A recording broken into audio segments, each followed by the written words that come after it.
এরকম স্পষ্ট হতো। ইভেন মির্জা আব্বাসকেও তাকেও তার নাম এসেছে, মানে অনেকে তার দিকেও তীর ছুঁড়েছে। তো বিষয়টা যদি এরকম হতো যে হ্যাঁ একজন হত্যাকাণ্ড হয়েছে এই কারণে এবং কারা হত্যা করেছে সেটা যদি মোটামুটি একটা ধারণা পেতাম তাহলে সমস্যা ছিল না। কিন্তু আমরা তো দেখলাম যে প্রত্যেকটা জায়গাতেই আপনার মানে খুব কিছু কিছু অকাট্য যুক্তি আছে বিশ্বাস করার যে এরা খুন করতে পারে, মুক্তিযুদ্ধ বিরোধী শক্তিও খুন করতে পারে, আবার ওখানে যে প্রার্থী আছে সেও পারে, আবার ভারতে যারা আছে তারাও পারে, আবার অন্য কেউ পারে। হ্যাঁ, এরকম একটা পরিস্থিতিতে মানে এমনকি পুলিশ এবং সরকারের ভূমিকাও প্রশ্নবিদ্ধ।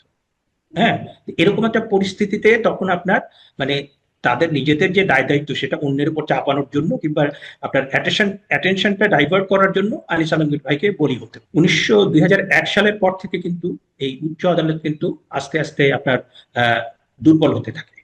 এবং গত আমলে কিন্তু আপনার আমি বলবো যে এই উচ্চ আদালত তাদেরকে নানাভাবে আপনার সেই প্রাতিষ্ঠানিকতা নষ্ট হয়েছে।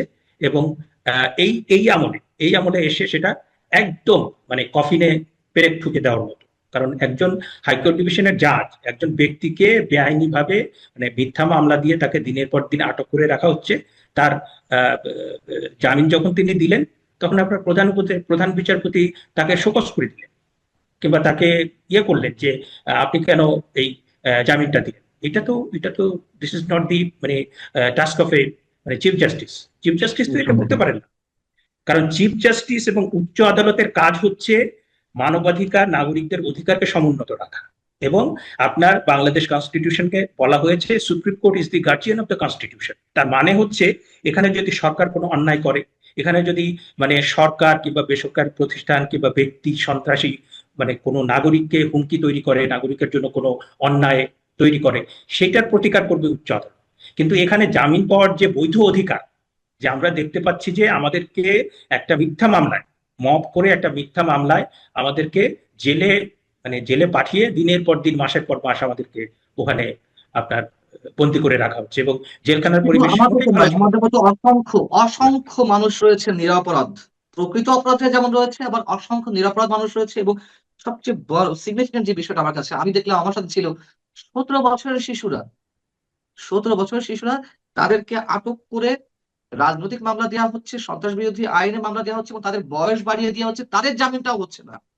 লোয়ার কোর্টে তাদের আইডি কার্ড শো করা হচ্ছে, বয়সের সার্টিফিকেট শো করা হচ্ছে, জন্ম সনদ, নিবন্ধন সনদ শো করা হচ্ছে, তারপরও তাদের জামিন মিলছে না। মানে আমরা আছি কোথায়, আমরা কোন দিকে যাচ্ছি, শুধু এই উত্তরটা নিয়ে আমরা শেষ করবো অধ্যাপক শেখ হাফিজুর রহমান কার্জন। আমি আসলে যেটা বলবো যে আসলে যে কথাটা বলছিলাম যে ডক্টর মোহাম্মদ ইউনূস ওনার যে ক্ষমতা, সেই ক্ষমতা আসলে বাংলাদেশের আইন শৃঙ্খলা, বিচার এবং মানুষের যে নিরাপত্তা সুরক্ষা সেটিকে আপনার ছিনতাই করেছে কিংবা অপহরণ করেছে। এবং আমি আপনার এই অনুষ্ঠানের মাধ্যমে একটু শেয়ার করতে চাই যে আপনার যারা গ্রেপ্তার হয়েছে তাদের অনেককেই মানে যদি আপনার আগের আমলে যারা দুর্নীতি করেছে, যারা টাকা পাচার করেছে, যারা নানাভাবে আইন লঙ্ঘন করেছে কিংবা মানুষের ভোগান্তির কারণ হয়েছে, তাদের বিরুদ্ধে সুনির্দিষ্ট অভিযোগের মাধ্যমে ডিউ প্রসেস অফ লতে আপনি সবকিছু করেন, কোনো আপত্তি নেই।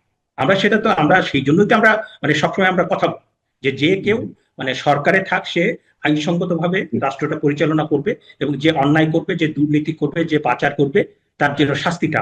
কিন্তু আপনি এই 5ই আগস্টের পরে অনেককেই গ্রেপ্তার করা হয়েছে এবং যে মানে গ্রেপ্তার করা হয়েছে যেমন তৌফিক ইলাহি চৌধুরী। হ্যাঁ, তৌফিক ইলাহি চৌধুরী সম্পর্কে আমি কিন্তু খুব বেশি জানতাম।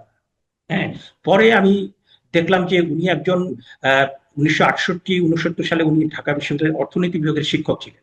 তারপরে তিনি মানে পাকিস্তান সিভিল সার্ভিসে জয়েন করেন এবং সেই অবস্থায় তিনি কিন্তু মুক্তিযুদ্ধ করেছেন।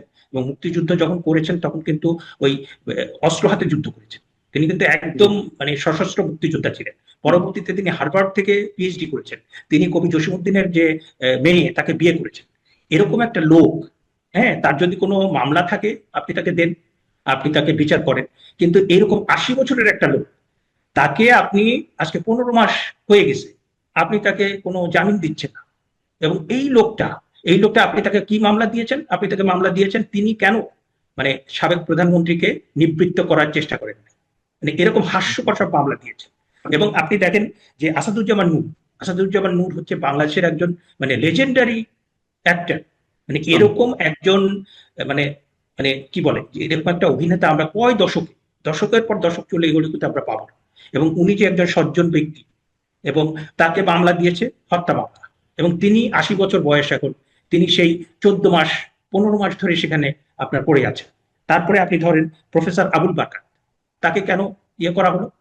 আমি আরেকজনের কথা বলতে চাই যে আপনার ব্যারিস্টার মেহেদী, আমার বয়সী, এবং তিনি ছিলেন সাবেক এডিশনাল অ্যাটর্নি জেনারেল।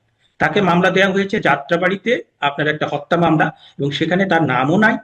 এবং তার যেটা হয়েছে যে অন্যান্য মানে কয়েকজনের নাম দেওয়ার পরে অন্যান্য 300 জন তার ভিতরে তাকে ঢুকিয়ে দিয়েছে। এবং তার তার আপনি তার তার বিষয়টা তো আপনার ভয়ঙ্কর। সাবেক বিচারপতি খায়রুল হক, তার বিরুদ্ধে অভিযোগটা কি, যে তার যে তিনি যে মানে রায়ের মধ্য দিয়ে তত্ত্বাবধায়ক সরকারের যে বিধানটা সেটাকে বিলুপ্ত করেছে, সেইটা তো প্রচন্ড সমালোচনা আছে, আমি নিজেও সমালোচনা করেছি, আপনি হয়তো বা করবেন। কিন্তু এরকম সমালোচনা তো অনেকের বিরুদ্ধে আছে, এবং এই সমালোচনা আপনি যদি সেটা সমালোচনা করে থাকে সেটাকে রিভিউ করে আপনি পরিবর্তন করেন।